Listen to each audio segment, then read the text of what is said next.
大家好。夏天到啦，大家係咪都準備好去行山、camping 或者同狗狗去野餐呢？但係科學家啱啱發出咗個超大警告，有一大波嚟自美國嘅蜱蟲大軍正跨越國境，全面進攻我哋安省啊！最誇張嘅係，其中有一隻新引進嘅品種，咬你一啖，你可能呢一世都冇得再食牛扒同豬肉。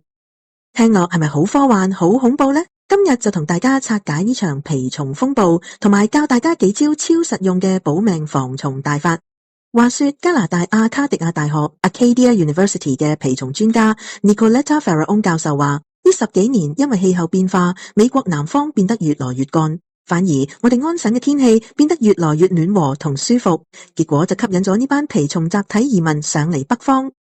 平時最常出現嘅黑腳蜱蟲 Black-leg tick 數量喺過去10年間暴升，佢哋會傳播大家聽過嘅萊姆病 Lyme disease。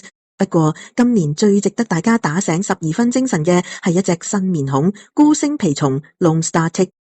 呢隻孤星蜱蟲最近喺安省邊境頻頻被發現，雖然佢唔會傳播萊姆病，但佢有一隻令人聞風喪膽嘅超能力，佢口水入面有一種特殊蛋白質，如果佢咬咗你呢種蛋白質跑入你身體，就會啟動你免疫系統嘅大混亂。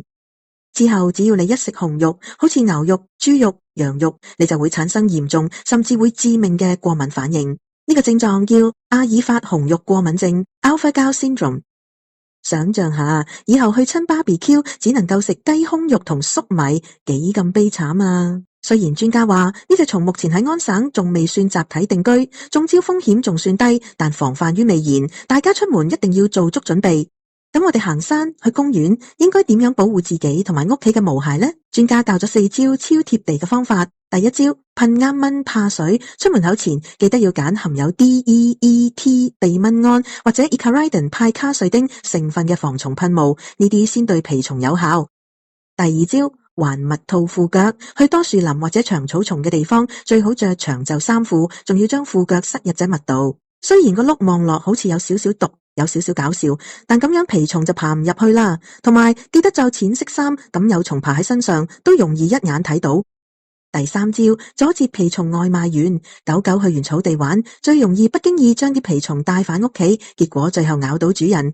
所以出發前記得問定獸醫有咩防蜱蟲藥或者頸圈，返到屋企一定要幫毛孩全面搜身。第四招，衫褲高溫烘乾。戶外活動完返到屋企，即刻換晒全套衫褲，然後直接掉入乾衣機，用高溫烘乾佢。因為蜱蟲最驚乾燥，高溫烘一陣就可以直接將佢哋乾屍化整死。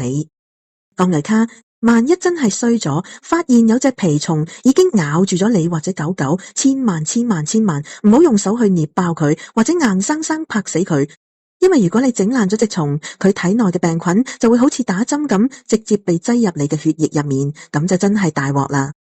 正確做法係用乾淨嘅尖頭夾 tweezers 貼近皮膚表面夾住隻蜱蟲嘅頭，然後定咁垂直拉出嚟。拔出嚟之後，用翻台同清水洗乾淨傷口，再用消毒酒精幫皮膚同雙手消毒。最後一步，影低隻蟲嘅相，擺上官方網站 Cytek.can 幫手鑑定品種，咁你就知自己被邊種蟲咬到啦。好啦，夏天雖然要同呢班不速之客鬥智鬥勇，但只要做足防護，大家一樣可以玩得安心。覺得今日條片幫到你嘅話，記得幫手點讚、share 同訂閱我嘅 channel， 順便轉發俾你身邊經常帶狗狗散步或者中意行山嘅朋友仔啦。我哋下條片再見，拜拜。